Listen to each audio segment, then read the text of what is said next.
time of year? I thought so. I thought every period the intensity ratcheted up, and especially in the third. It was great. Crowd was into it. Two elite teams in the league going at it, and it was really good hockey. I don't know what you guys thought, but I thought it was great hockey. Were there times maybe you had to dial back on emotion a little?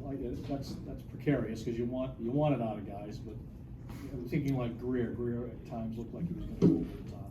Yeah, I think AJ loves being a Bruin, and I think he knew what he was doing tonight. I don't think he took a 2-minute penalty that put us down. Him and Simmons go off for 10 minutes. That's fine. I thought we played with the right amount of emotion, and we didn't get emotional. And it's hard not to do in a game like tonight. Right. So define that. When you say that, what do you? Well, like the end scrum at the end of the second.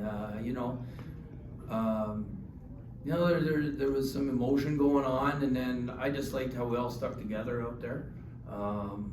They did too.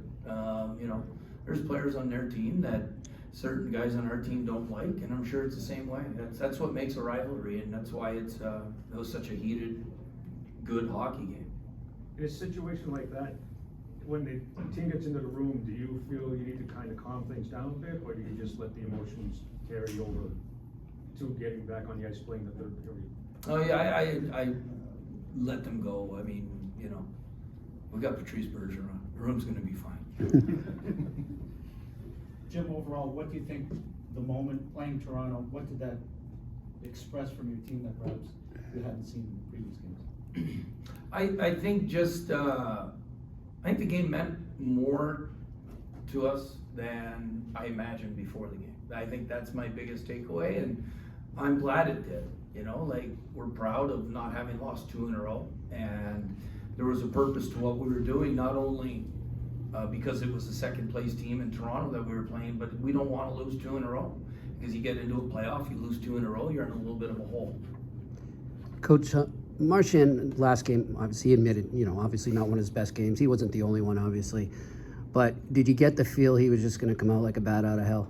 Yes. And he did. I think when there's big games, the one person you probably worry about, because he brings so much emotion and intensity to us getting emotional, is probably him. Yeah. But I've been really impressed with his maturity as a player, controlling his emotions in games. He's figured a way to settle down. Mm-hmm. And he just goes and plays hockey afterwards, after he gets into a skirmish, which I think maybe in the past that went the wrong way at times. That Smith, Hall, Krejci line had some success a couple of years ago. What did you think of them tonight? Liked them. I thought that was Smitty's best game of the year. Krejci's just smart. I had to use him a lot because of face-offs. And I thought Hall, that play at the end, that's a play we like to make, where he sends that right across the crease and we have 2 bodies there. And that's why we have our weak side defenseman there. Toronto does the same thing, and their weak side defenseman gave us some issues in our own D zone, but we got the game-winning goal because of the similar style of play. How do you feel the way Allmark did bounce back after that second tug with the timely saves, the highlight reel saves he made during that stretch? Unreal. He just keeps showing that, he's someone you can trust in big moments. Just because, like you said, the second goal, I haven't looked back at it, but I haven't seen him get beat from that area this year. But then he makes 4 big-time saves after that in the second period. That 2-on-0 save, that's big time. The sequence leading up to AJ's goal in the second period, Taylor dives into his own crease to make a stop on Giordano, I think, trying to throw a pass across. That's not something we normally see from him defensively. Can you talk about that a little bit? Yeah, we've been, and Don Sweeney has been really impressed, and I have been. I don't know Taylor before this year as a player as far as defensive habits, but his willingness to play good defense, his willingness to back check and track pucks is the best, I think. Again, it's Don Sweeney's words, and I've seen it, and that's what I believe. This is Taylor Hall. He's playing for a championship, and he's playing like a guy that loves the way the Bruins play hockey. Just to follow up on that too, he's expressed a little frustration lately, obviously, but what do you notice about the way he doesn't sulk? He doesn't let that get into his game. He just keeps pushing.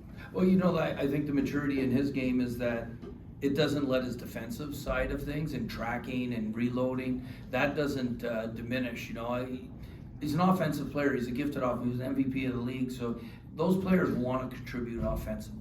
And, you know, he found a way tonight to get us a big game-winning goal, and he was a huge part of that. And it's good to see guys get rewarded, and I think it's the hockey gods. You play the right way, and good things end up happening for you. Say the same about Grizzly too, I guess, on that play. Grizzly's best game of the year. Like, he was unreal defensively and offensively.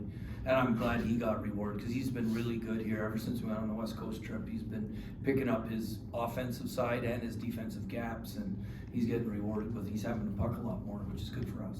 Jim, 32-team league, we don't get to see the blood boil like this. You know, there was a time Montreal was in here every other weekend, and Sabres were in, and it was like this a lot. Do you wish it was like that in terms of the scheduling and seeing the blood boil like this? Yeah, I mean, yeah, you'd like to have, you know, 6 games against each team, but 32 teams, we can't do it anymore, you know. So there are big games like this as your season continues. Like, we haven't played Montreal yet, right? And we only play them 3 times. Would you, if you went back to that, you had a lot of these, would you be burned out by February or March? Probably have more injuries, you know. I mean, just because, yeah. I mean, we've played, like, I take the LA game against the Kings. It was a great hockey game. Both teams were into it, but the emotion of this game wasn't there, you know? Because we both know we may have to go through each other to advance in the playoffs at some point this year. You know, there's another team in Tampa Bay down south that's going to have something to say about that, but, you know, we all know what's at stake when we play each other now. Jim, you guys have just re-signed Pavel Zacha to a 4-year deal. What has his value to this roster sort of been for you and the team in general? I guess how I can use him in so many different ways, left wing, right wing, center. And it doesn't matter, like tonight I used them with Coyle and Frederick in a shutdown role where I wanted them to match up against Matthews tonight for the majority of the game. And, you know, I'm asking him to maybe sacrifice, but he's fine. Like, whatever we ask of him, he's going to do if it's going to help the team. Yeah, and then the other thing is just how smart a hockey player is, offensively and defensively. I think he's a little snake bit right now. He rang that one off the post, and then he made a great play to the middle of the ice, and he makes the right shot. He goes for the top corner, but the puck's rolling off his stick, or else he would have had the top corner goal. It would have put us ahead a little earlier. So we're really happy about the 4-year deal, and we're really happy to have him here. Good. Thank you.